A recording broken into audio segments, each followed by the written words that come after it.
जफर सादिक नाम का एक सरगना जो कि इंटरनेशनल ड्रग रैकेट चला रहा था और इसका ड्रग रैकेट नई दिल्ली, तमिलनाडु और भारत की कई जगहों से मिलाकर न्यूजीलैंड, ऑस्ट्रेलिया और मलेशिया तक फैला हुआ था।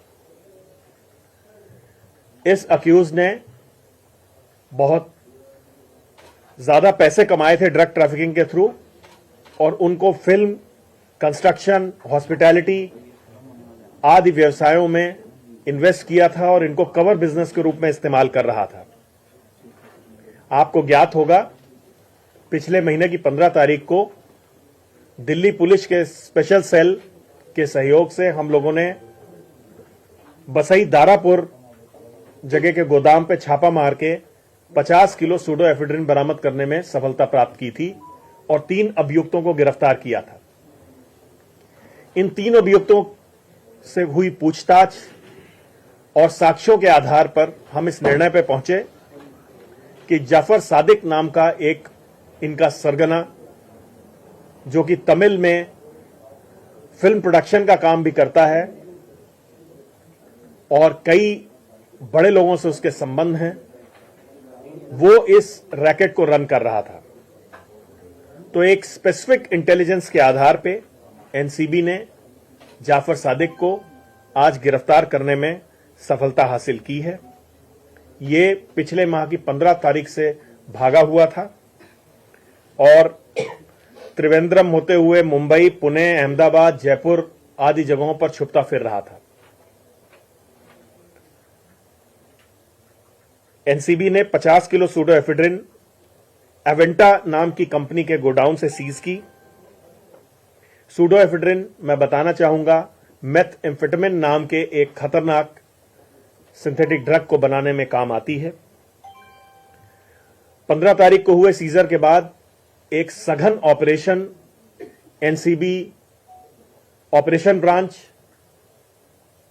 एनसीबी की अन्य इकाइयां और दिल्ली पुलिस स्पेशल सेल ने छेड़ रखा था, जिसके परिणाम स्वरूप आज हम लोगों ने यह सफलता प्राप्त की है। ये गैंग का काम मुख्यतः सूडोएफेड्रिन को ऑस्ट्रेलिया और न्यूजीलैंड जैसी जगहों पर भेजना था और यह छुपाने के लिए उसमें कवर के रूप में डेसिकेटेड कोकोनट या फूड प्रोडक्ट्स रखते थे।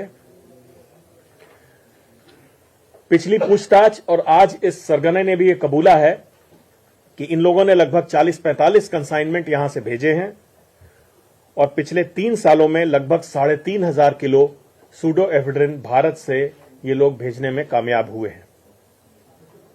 इसने यह भी माना कि इसने काफी बड़ी मात्रा में इससे ड्रग मनी अर्जित की है और उसको तमाम सारे बिजनेस जैसे film production, construction, real estate, hospitality वगैरह में इसने लगाया है। इसके फाइनेंशियल लिंकेजेस और ड्रग मनी के ट्रेल की जांच सघन रूप से की जाएगी और जो भी दोषी होंगे उनके खिलाफ कानूनी कार्रवाई की जाएगी।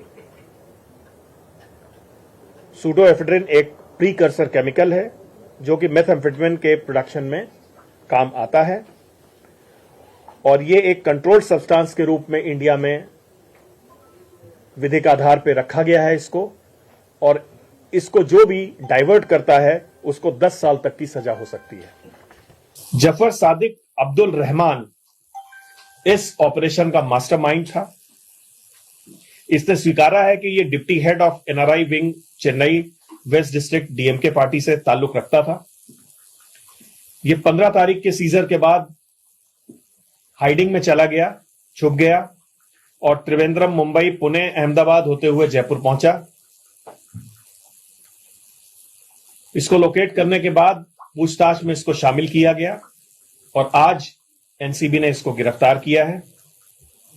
इसने यह माना कि लगभग इसने 45 पार्सल यहां से ऑस्ट्रेलिया भेजे हैं और प्रति किलो के हिसाब से इसको लगभग 1 लाख रुपए इसमें कट मिलता था। लगभग 3,000 से 3,500 किलो ड्रग ये लोग निर्यात कर चुके हैं और इससे इसको करोड़ों रुपए की आमदनी हुई है, जिसका बड़ा हिस्सा इसने फिल्म प्रोडक्शन में लगाया है एक फिल्म, तमिल फिल्म मंगई नाम की फिल्म का प्रोडक्शन पूरी ही ड्रग मनी से हुआ है। ड्रग मनी को इसने रियल स्टेट में भी इन्वेस्ट किया है। ड्रग मनी का इस्तेमाल जिन धंधों में हुआ है उनमें पार्टनर्स काफी बड़े बड़े नामी गिरामी हस्तियां हैं जो तमिलनाडु फिल्म इंडस्ट्री से भी संबंध रखती हैं। इसके लिंकेजेस और ड्रग मनी का ट्रेल मैटर ऑफ इन्वेस्टिगेशन है और मुझे उम्मीद है कि मेरी टीम इस ड्रग मनी को कहां कहां इस्तेमाल किया है उसका पर्दाफाश करने और ड्रग मनी को जब्त करने में कामयाब होगी। इसने चेन्नई में ड्रग मनी का इस्तेमाल करके एक होटल भी बनाया है। 2019 में भी इसका नाम एक सिमिलर केस में मुंबई कस्टम्स में आया था जहां पे एक कीटामिन नाम का एक सिंथेटिक ड्रग मलेशिया भेज रहा था। अब तक की हुई इन्वेस्टिगेशन के आधार पे इसके खिलाफ पर्याप्त साक्ष्य मिले हैं, इसलिए इसकी गिरफ्तारी की गई है। आज इसको मजिस्ट्रेट के सामने प्रोड्यूस करके पुलिस रिमांड लिया जाएगा। आगे की जांच में जैसी भी स्थिति होगी वो हम आपको समय समय पर बतलाते रहेंगे। Sir, MCB has been raided Chitransu, who is close aide to Mr. Udayanidhi Stalin, who is the Minister of Tamil Nadu. Is there any reason behind this, sir? Mr. Chitransu. We are investigating all his linkages, Okay.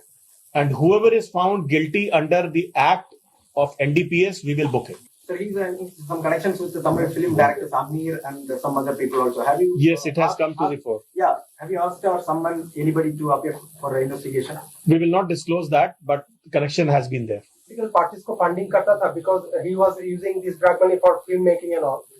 अभी तक की पूछताछ में film industry, real estate और कुछ political funding का भी मामला सामने आया है। Just to be doubly sure, you said the political funding is a thing that you are investigating, or you have found some evidence. I am investigating the drug money trail, be it political funding, be it hotel industry investment, real estate investment, or film industry investment. I'm not bothered about nature of investment. I'm bothered about drug proceeds.